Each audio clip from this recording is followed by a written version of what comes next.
Good morning students. कैसे हैं आप सब? होप सो आप सब बहुत अच्छे होंगे। सबसे पहले आप सभी को सत श्री अकाल, जय माता दी, जय श्री राम।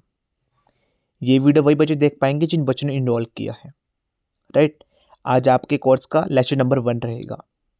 वीडियो स्टार्ट करने से पहले मैं आपको थोड़ा गाइड करूँगा एग्जैक्टली आपको पढ़ना कैसे है और कैसे क्या कुछ रहेगा आपका, ठीक है।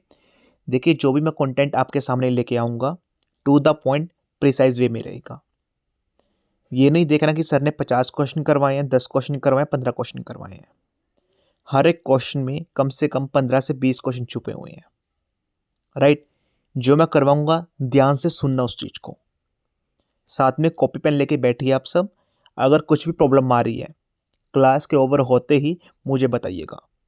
सपोज कीजिए आप कोई पॉइंट समझ में नहीं आया तो क्लास ओवर होते ही मुझे बताइएगा, ठीक है। चलिए वीडियो स्टार्ट करते हैं। वन मोर थिंग, आपको इसके नोट्स मिल जाएंगे, ठीक है, पीडीएफ फॉर्मेट में, तो आप वहाँ से पढ़ सकते हैं। नोट पे बिल्कुल भी टाइम वेस्ट नहीं करना कि नोट्स बनाने में, ठीक है। फटाफट वीडियो देखिए, समझिए हर एक चीज़ को। हर एक क्वेश्चन में कम से कम 15 से 20 क्वेश्चन, 25 क्वेश्चन छुपे हुए हैं। मैं आपको हर एक क्वेश्चन कवर करवाऊंगा, ठीक है। ध्यान से सुनना हर एक चीज़ को, राइट। बिना टाइम वेस्ट के चलिए वीडियो स्टार्ट करते हैं। सबसे पहले क्वेश्चन नंबर फर्स्ट। देखिए, क्वेश्चन नंबर फर्स्ट में बाद में जाता हूँ। सबसे पहले हम बात कर लेते हैं स्वामी विवेकानंद के ऊपर, ठीक है। इनका ओरिजिनल नेम क्या था? नरेंद्र नाथ दत्ता। आपके एग्जाम में बहुत बार रिपीट हुआ ये वाला क्वेश्चन, ठीक है। What is the original name of Swami Vivekananda, ठीक है, जिनका नेम है नरेंद्र नाथ दत्ता, राइट। सेकंड, इनके गुरु कौन थे? रामकृष्ण परमहंस, ठीक है। डायरेक्टली क्वेश्चन पूछता है वो, तो मैंने टू द पॉइंट वो एग्जाम में डाला हुआ है इसके अंदर, ठीक है। सिंपल नेम पूछेगा वो कि गुरु का नेम क्या था स्वामी विवेकानंद जी का, आपको वो बता देना है, ठीक है। थर्ड क्वेश्चन, जो रामकृष्ण मिशन था वो किसने फाउंड किया था? वो स्वामी विवेकानंद ने फाइंड किया था। इसी के ऊपर एक क्वेश्चन पूछा गया है। अब हम क्वेश्चन पे मूव करते हैं। देखिए, Ramakrishna mission stress the ideal of salvation through services and selfless action through social work. देखिए, जो सेल्वेशन है, जो कैपिटल वर्ड में मैंने लिखा हुआ है, इसका आंसर ये है। ये पहले क्वेश्चन पूछा हुआ है तो मैंने इंक्लूड किया है ये वाला, ठीक है। अब आपको समझाता हूँ इसमें क्या है।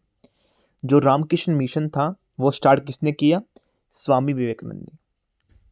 उनका फोकस किस चीज पे था? कि लोगों को मोक्ष की प्राप्ति हो, सुख शांति मिले उस चीज के लिए। जो वो सर्विसेज देते थे, जो काम करते थे, लोगों को गाइड करते थे, जिससे लोगों को मोक्ष की प्राप्ति हो, ठीक है। ये अब देखिए फोर्थ पॉइंट क्या है। बेलर मैथ एस्टेब्लिश किया गया था 1 मई 1987 को। ये क्वेश्चन भी बहुत बार रिपीट हुआ आपके एग्जाम में, ठीक है। अब बेलर मैथ क्या है? जैसे स्वामी विवेकानंद जी के जो गुरु थे, परमहंस गुरु, ठीक है, सॉरी रामकृष्ण परमहंस गुरु, ठीक है, जो उनके गुरु थे, तो उनकी याद में उन्होंने बनवाया था। वहां पर कहाँ पर बनवाया था? वेस्ट बंगाल के अंदर, याद रखना, ठीक है। वहां पर जैसे जो भी डिवाइन थे, जो भी उनकी टीचिंग थी, तो वह इंक्लूड की गई है वहां पर, ठीक है। फेमस क्वेश्चन है, बहुत बार पूछता है, सिंपल पूछ लेगा। बेलर मैथ कब एस्टेब्लिश किया गया था?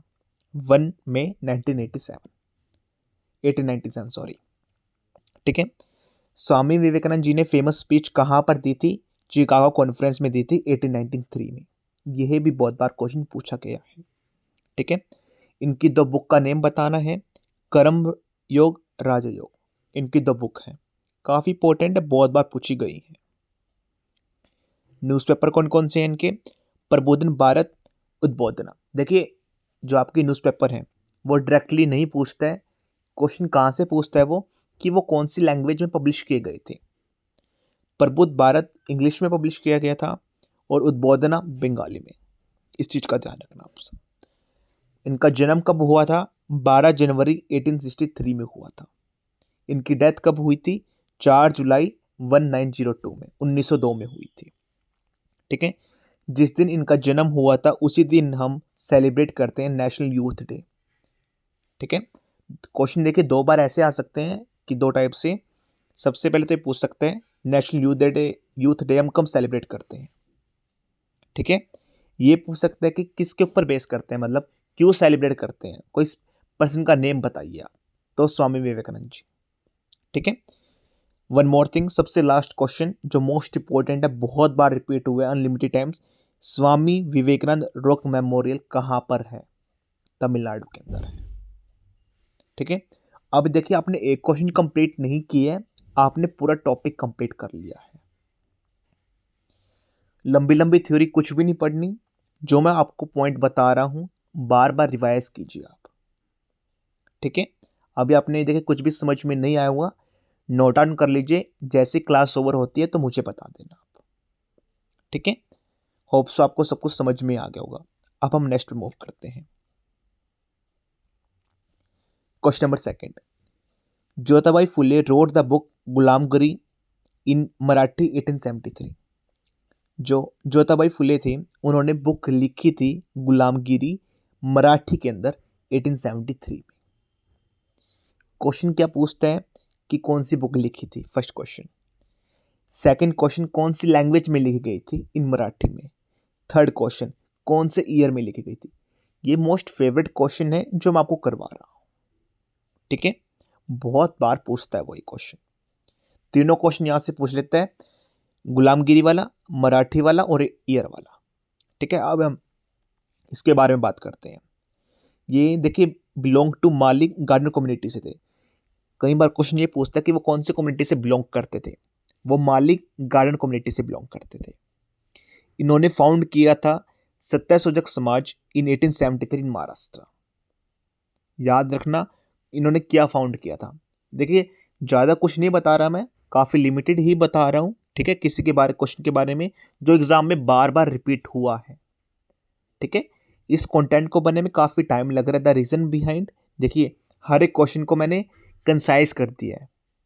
मैं वही टॉपिक इंक्लूड कर रहा हूँ जो बार बार रिपीट क्वेश्चन आ रहे हैं उस चीज़ के। ठीक है, इन्होंने क्या फाउंड किया, सत्यशोधक समाज इन 1873 महाराष्ट्र के अंदर। थर्ड, इन्होंने किसके ऊपर काम किया, वर्क अगेंस्ट कास्ट डिस्क्रिमिनेशन के ऊपर काम किया। ठीक है, इनकी बुक कौन कौन सी है, एक तो मैंने आपको बता दिया गुलामगिरी जो मराठी में पब्लिश हुई है 1873 में। एक सेकंड कौन सी है, सार्वजनिक सत्यधर्मा।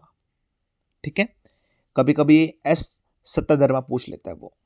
ठीक है, साथ में next, open girls school college with his wife Savitri Phule in 1848। ठीक है, इन्होंने गर्ल्स कॉलेज, ये फर्स्ट गर्ल्स कॉलेज था, याद रखना।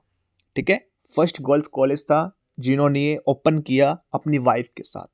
कौन से ईयर के अंदर, 1848 के अंदर। जो सावित्रीबाई फुले थी first female teacher of India भी थी, फर्स्ट फीमेल टीचर भी थी, साथ में फर्स्ट कॉलेज ही इन्होंने ओपन किया था अपने पति के साथ। ठीक है, होप्स आपको समझ में आ गया होगा। देखिए मैंने इमेजेस भी इंक्लूड की हुई हैं जिससे आपको माइंड में सेट हो सके क्वेश्चंस। ठीक है, बार बार अगर आप चीज़ को रिवाइज करेंगे ऑटोमेटिकली आपके माइंड में सेट हो जाएगा क्वेश्चन। हर एक चीज़ को रटा नहीं जाता, कोई चीज़ को समझना भी होता है, तो मैं समझाने के लिए ही आया हूँ आपको। ठीक है, बार बार रिवाइज करेंगे चीज़ को, अपने आप एग्जाम वाले दिन आपके माइंड में स्ट्राइक करेगी चीज़ें। ठीक है, नेक्स्ट थर्ड क्वेश्चन देखिए, ये इसके बारे में क्या बता रखा है कि 5 ईयर प्लान के बारे में मोस्ट रिपीटेड क्वेश्चन रहता है, बहुत बार आता है आपके एग्जाम में। Indian 5 year plan was inspired by the USSR planning model. हमने कौन सी कंट्री से लिया, पहले क्वेश्चन तो यही पूछ लेता है वो, यूएसएसआर से लिया हमने। ठीक है, तो इसके अंदर एग्जैक्टली है क्या, ये 5 ईयर प्लान है क्या। देखिए ये क्यों इम्प्लीमेंट किया गया कि हम आने वाले 20 से 25 साल 30 साल क्या करेंगे, किस चीज़ पे फोकस करेंगे, तो ये उसके लिए बनाया गया है। ठीक है, देखिए planning type centralised economic planning, कि हम जो आने वाले टाइम पे अपनी राशि कहाँ पर स्पेंड करेंगे, किस किस चीज़ पे फोकस करेंगे। ठीक है, लॉन्ग टर्म फ्रेमवर्क, आने वाले मतलब 20 25 30 साल। ठीक है, पर्सपेक्टिव प्लान 20 से 25 साल इन्होंने रखा था। मीडियम टर्म 5 ईयर प्लान जो इन्होंने नाम रखा 5 ईयर प्लान। अब देखिए जो फर्स्ट 5 ईयर प्लान था वो कब लॉन्च हुआ, याद रखना 1951 से लेके 1956 तक। ठीक है, इस प्लान में किस चीज़ पे फोकस किया गया, एग्रीकल्चर के ऊपर, खेती बाड़ी के ऊपर। राइट, इस पे मॉडल का क्या नाम था, हारोद दोमादर मॉडल। बहुत बार पूछ लेता है कि जो फर्स्ट 5 ईयर प्लान था वो कौन से मॉडल के ऊपर बेस्ड था। ठीक है, हैरोल्ड डोमार मॉडल। देखिए मैं आपको इंग्लिश भी यूज़ कर रहा हूँ, हिंदी भी यूज़ कर रहा हूँ, जैसे बच्चों को भी तकलीफ ना आए। ठीक है, उस टाइम प्राइम मिनिस्टर कौन थे? जिस time 5 year first plan launch किया गया उस टाइम प्राइम मिनिस्टर कौन थे? जवाहरलाल नेहरू जी थे।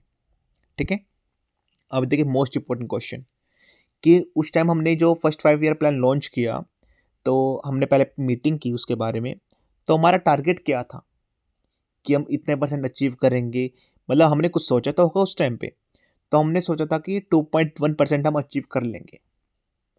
सपोज कीजिए आज आपने 10 से 15 साल सोच रहे हैं कि मैं आने वाले टाइम पे कार लेनी है, मैंने एक घर खरीदना है, मेरी शादी होनी है, ऐसी ऐसी चीज़ें। ठीक है, तब उस पे आप अपनी मनी स्पेंड भी सोचेंगे ना कि यहाँ पर मुझे इतना स्पेंड करना है, यहाँ पर इतना करना है। अगर मैं एक कार ले रहा हूँ, अगर मैं एक बाइक ले रहा हूँ तो इस चीज़ पे मैं इतने अपने पैसे स्पेंड करूँगा।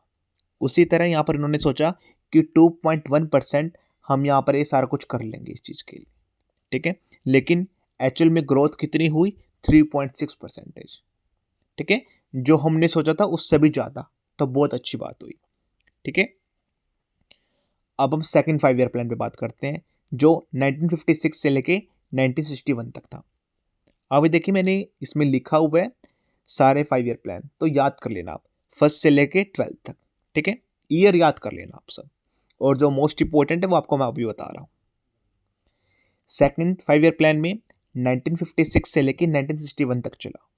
ठीक है, देखिए जो फर्स्ट प्लान था उस पर हमने फोकस किया खेती बाड़ी के ऊपर, लेकिन जो सेकंड प्लान था उस पर हमने फोकस किया इंडस्ट्रियलाइजेशन के ऊपर। राइट, उस पर मॉडल का क्या नाम था? Harold Domar model. लेकिन यहाँ पर मॉडल का क्या नाम था? पीसी महालनोबिस। राइट, अब देखिए अगर इंडस्ट्रियलाइजेशन हमने फोकस किया है तो हमने स्टील प्लांट भी बनाए होंगे यहाँ पर।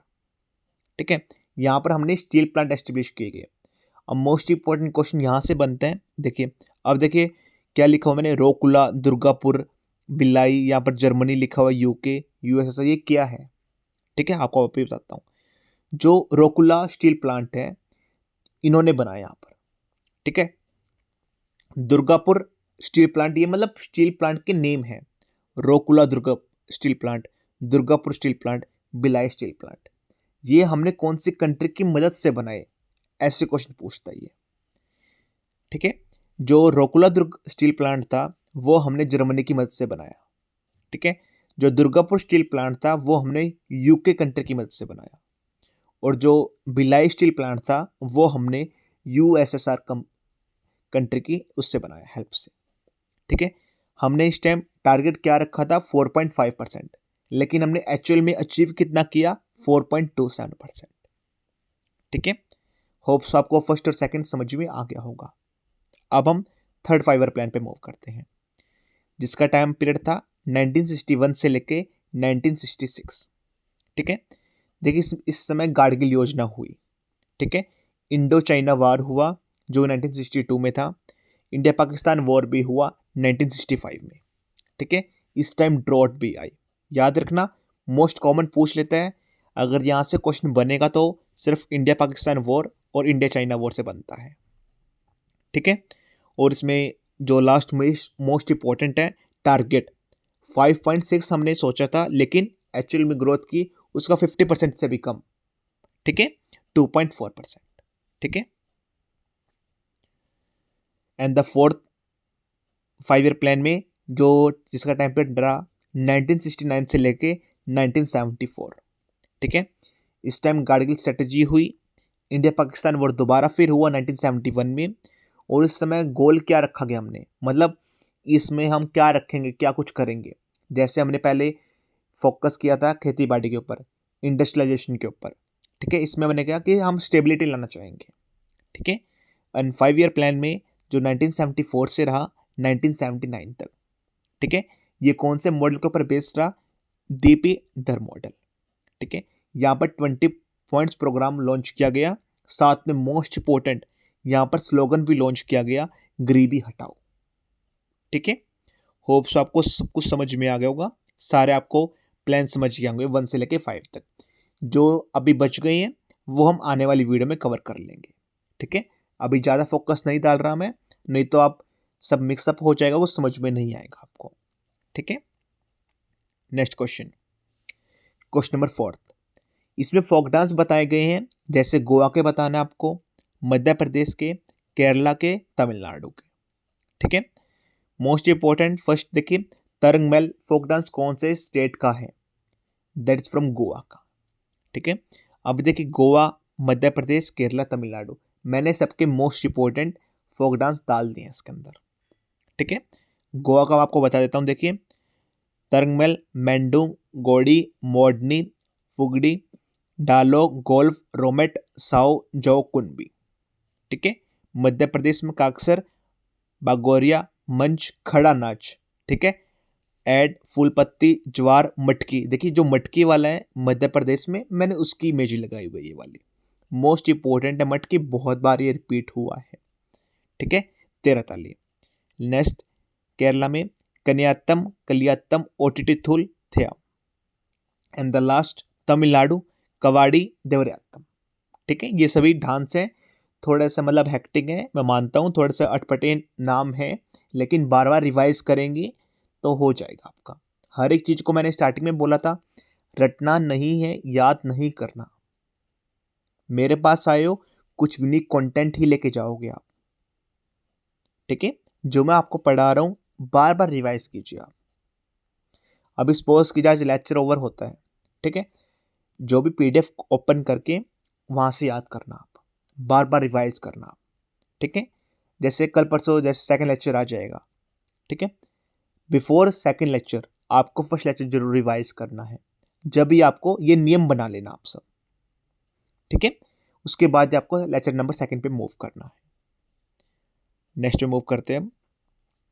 अब देखिए स्रोत के बारे में बताया गया, ये म्यूजिकल इंस्ट्रूमेंट है, जो आपको अभी इमेज शो हो रही है, काफ़ी अच्छी इमेजेस मैंने लगाई हुई हैं पीपीटी के अंदर। तो ये स्रोत की है एचडी क्वालिटी में। Ustad Azmat Ali Khan is known as स्रोत सम्राट इन इंडियन क्लासिकल म्यूजिक। सबसे पहले देखिए स्रोत क्या होता है, ये म्यूजिकल इंस्ट्रूमेंट आपको शो हो रहा होगा, इसी को हम स्रोत बोलते हैं, SAROT। ठीक है, जो उस्ताद अजमत अली खान थे वो स्रोत इंस्ट्रूमेंट बजाते थे, रन करते थे, आप ऐसे कह सकते हैं।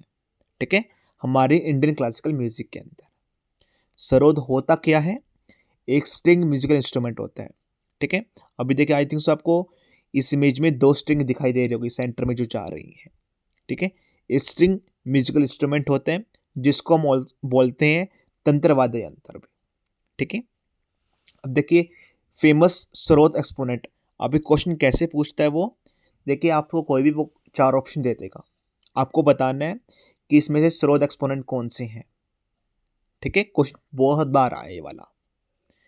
उस्ताद अजमत अली खान, उस्ताद अली अकबर खान, अलाउद्दीन खान, राजीव तारानाथ, बुद्धदेव दसगुप्ता। ठीक है, मोस्ट इंपॉर्टेंट थे, मैंने वो इंक्लूड कर दिए हैं। जिसमें अली अली आ रहा है, देखिए इस चीज का आप ध्यान रखना, स्रोत इंस्ट्रूमेंट वही बजाते हैं जिसमें अली अली आ रहा है।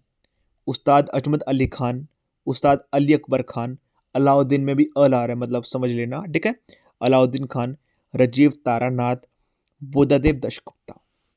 ठीक है, होप्स आपको समझ में आ गया होगा। Next question number 6। अभी देखिए एशियन गेम्स के ऊपर है, ओलंपिक गेम्स के ऊपर है, हमारे फर्स्ट कब हुए, सबसे पहले कब हुए, तो मैंने वो वाला क्वेश्चन इंक्लूड किया है। इस वीडियो में आपको हिस्ट्री, पॉलिटी, ज्योग्राफी, मतलब इस वीडियो में नहीं, पूरे कोर्स में आपको ऐसे मिक्सअप मिलेगा सब कुछ, मतलब आपकी ओवरऑल हर एक चीज से तैयारी हो जाएगी। ठीक है, 6th question, the first south Asian games was hosted by, किसने होस्ट की थी पहली south Asian games? Kathmandu Nepal में हुई थी, कौन से ईयर में हुई थी? 1984 में। कम से कम ये बहुत 5 बार तक क्वेश्चन आ चुका है ये वाला। ठीक है, काठमांडू या नेपाल पूछ लेते हैं या फिर ईयर पूछ लेते हैं। ठीक है, सार्क का हेडक्वार्टर कहाँ पर है? ढाका बांग्लादेश के अंदर है। जी तो आप, मैंने बहुत बार, अगर आपने मेरी वीडियोस भी देखी होंगी तो मैंने बहुत बार ये वाला क्वेश्चन करवाया आपको यूट्यूब की वीडियोस। ठीक है, सबसे पहले एशियन गेम्स कहाँ पर हुआ? फर्स्ट एशियन गेम्स 1951 में कहाँ पर और न्यू दिल्ली में हुआ।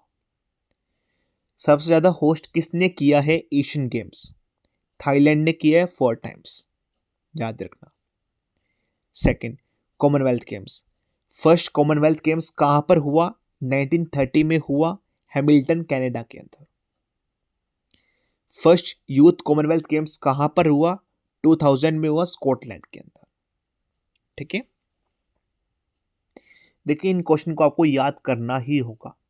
आपके एग्जाम में जैसे मैंने डीप एनालाइज किया हर एक चीज को कि बार बार एग्जाम में कौन से क्वेश्चन आ रहे हैं, कौन से क्वेश्चन नहीं आ रहे हैं, तो वो बार बार फैक्चुअल क्वेश्चन पे ही फोकस कर रहे हैं, ज़्यादा डीप नहीं जा रहा है। बहुत सारे टीचर मैंने देखे हैं काफ़ी डीप क्वेश्चन करवा रहे हैं। देखिए हर एक टीचर की अपना माइंड सेट है, वो कैसे पढ़ा रहा है, उससे कंटेंट कैसा है। ठीक है, मैंने काफ़ी डीप एनालाइज किया है हर एक सेट को, हर एक प्रीवियस ईयर को, कैसे क्या कुछ रहता है, तो इसके अंदर फैक्चुअल नॉलेज ज़्यादा आती है, राइट।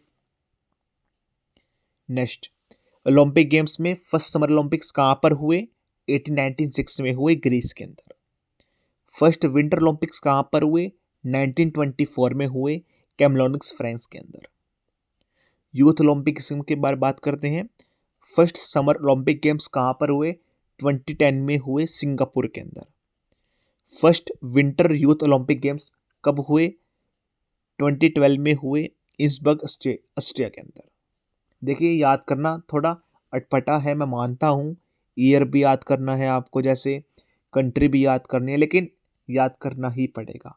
इस चीज़ का कोई अल्टरनेट नहीं है इस क्वेश्चन के लिए। ठीक है, नेक्स्ट क्वेश्चन साइंस के ऊपर है, ये क्वेश्चन मैंने इंक्लूड किया है। कंपाउंड्स लाइक, सबसे पहले देखिए जिंजर है, जिसे हम अदरक भी बोलते हैं हिंदी के अंदर। ठीक है, तो इसके बेनिफिट के बारे में क्वेश्चन पूछा हुआ ये। Compounds like gingerol, paradol, shogaol, zingerone are antimicrobial compounds found in ginger. ये जिंजर के बारे में बता रहा है कि एग्जैक्टली जो अदरक होता है उसके अंदर क्या पाया जाता है। ठीक है, काफ़ी मेडिकली काफ़ी इंपॉर्टेंट है, और जो जिसे दवाइयाँ भी काफ़ी अच्छी बनती हैं, तो और खाने में भी अच्छा रहता है। ठीक है, तो इसके अंदर कंपाउंड्स प्रेजेंट होते हैं, जिंजर ऑयल, पैराडोल, शोगोल्स, जिंजरोन।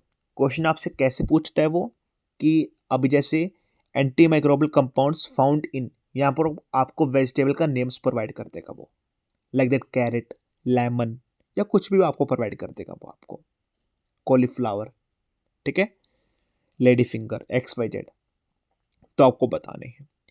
जिंजर के बारे में बात कर लेते हैं हम। Contain bioactive compounds with anti microbial properties, ये मैंने आपको ऊपर ही बता दिया है। यूजेस के बारे में बात कर लेते हैं। यूज क्या होता है इस चीज़ का? Natural anti microbial agent, natural यहाँ से हम पा जाते हैं इसके अंदर, जैसे हम अगर इनटेक करते हैं। Use in traditional medicine, medicine के अंदर भी यूज़ होता है, मैंने आपको बता दिया है।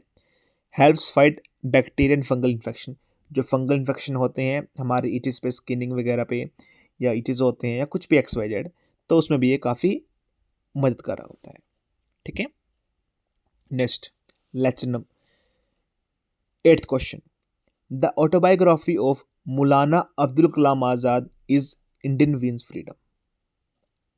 आपको इमेज में शो हो भी रहा होगा, डायरेक्टली क्वेश्चन पूछता है यहाँ से। ठीक है, इंडियन वीन फ्रीडम किसने लिखी थी? ऑटोबायोग्राफी के बारे में आपको नेम बता देना है। मौलाना अबुल कलाम आजाद ने। ठीक है, अब देखिए यहाँ पर फर्स्ट जो मिनिस्टर्स थे, तो मैंने वो भी इंक्लूड कर दिया आपको।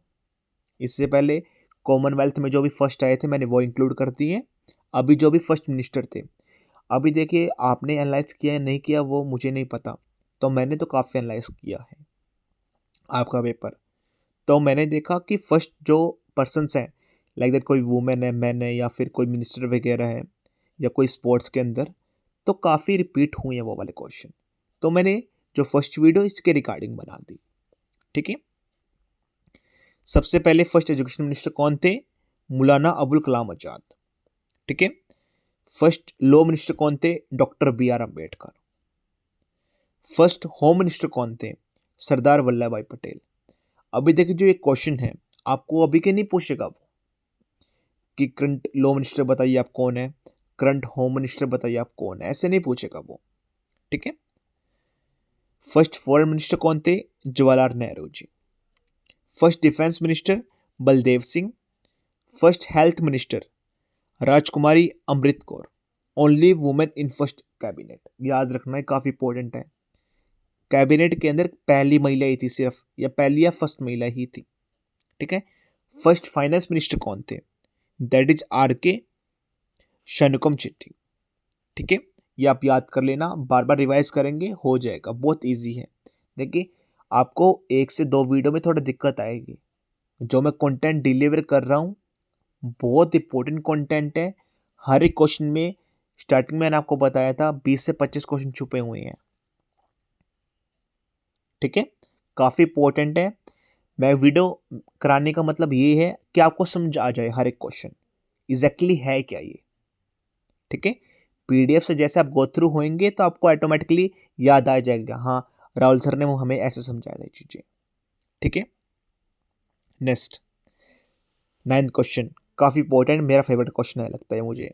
ठीक है, Norman Borlaug is known as father of green revolution in the world, USA। ठीक है, USA थे ये। जो नॉर्मन बैरलॉग थे वो फादर ऑफ ग्रीन रेवोल्यूशन है पूरे वर्ल्ड के, नॉट इंडिया के, पूरे वर्ल्ड के। कहाँ से बिलोंग करते थे वो? USA से। ठीक है, आपको इमेज शो हो रही होगी। किस चीज से एसोसिएटेड थे? फूड ग्रेन प्रोडक्शन से रिलेटेड। ठीक है, फर्स्ट इंट्रोड्यूस इन्होंने कब किया था? मैक्सिको के अंदर एंड लेटिन अमेरिका के अंदर। ठीक है, देखिए इन्होंने इसके बारे में स्टडी करी थी, इसके बारे में खोज करी, बताया सब कुछ कि कैसे इंपॉर्टेंट है। ठीक है, लेकिन जो ग्रीन रेवोल्यूशन का वर्ड वो किसने दिया था? विलियम गार्ड ने दिया था। ठीक है, MS स्वामीनाथन को नोबेल पीस प्राइज भी मिला 1970 के अंदर। ठीक है, अब देखिए जो क्वेश्चन आता है आपके एग्जाम में वो काफ़ी कम बार पूछता है वर्ल्ड के बारे में, कि जो फादर ऑफ ग्रीन रेवोल्यूशन है वर्ल्ड के कौन है। मोस्टली टाइम वो क्वेश्चन कौन सा पूछता है? Father of green revolution in India, that's called MS Swaminathan. ठीक है, और उन्होंने किस चीज के ऊपर वर्क किया था? HVY seeds, high yielding variety. Most important question है ये लास्ट वाला, जो लास्ट लाइन में लिखा हुआ है। बहुत बार पूछ लेते हैं कि उन्होंने कौन से सीड्स के ऊपर काम किया था, किस चीज के ऊपर काम किया था। याद रखना, HYV सीड्स पे काम किया था, हाई यील्डिंग वैरायटी, इसकी फुल फॉर्म रहेगी। ठीक है, next question and the last question is, मैं आपके लिए 10th क्वेश्चन ही लेके आया हूं, लेकिन यकीन मानिए 10 क्वेश्चन नहीं है ये, कम से कम 100 क्वेश्चन है। ठीक है, बहुत बढ़िया कंटेंट लेके आया हूं मैं ये। अब देखिए इसके अंदर रेवोल्यूशन के बारे में रहेगा, कि जैसे बहुत बार क्वेश्चन ये भी रिपीट हुआ है कि जैसे पिंक रेवोल्यूशन किससे डिनोट करते हैं, ब्लू रेवोल्यूशन किसको डिनोट करता है, ब्लैक रेवोल्यूशन किसको डिनोट करता है। ठीक है, मैंने स्पेसिफिक नेम बता दिया आपको। जैसे सबसे पहले ग्रीन रेवोल्यूशन किसको डिनोट करता है? फूड ग्रेन्स को। वाइट आपको पता ही है, जो हम दूध वगैरह होता है, milk dairy. Blue revolution fish को, येलो रेवोल्यूशन ऑयल सीड्स को, golden revolution fruits and honey को, हॉर्टिकल्चर जिसे हम कहते हैं। ठीक है, pink revolution onion and shrimp को, red revolution meat and tomato को, silver revolution egg and poultry को, ग्रीन रेवोल्यूशन फर्टिलाइजर को, ब्लैक रेवोल्यूशन पेट्रोलियम को, and the last evergreen revolution overall development के लिए। होप्स आपको सब कुछ समझ में आ गया होगा, सभी क्वेश्चन आपको कंप्लीट आ गया होगा। That's all from my side, thank you.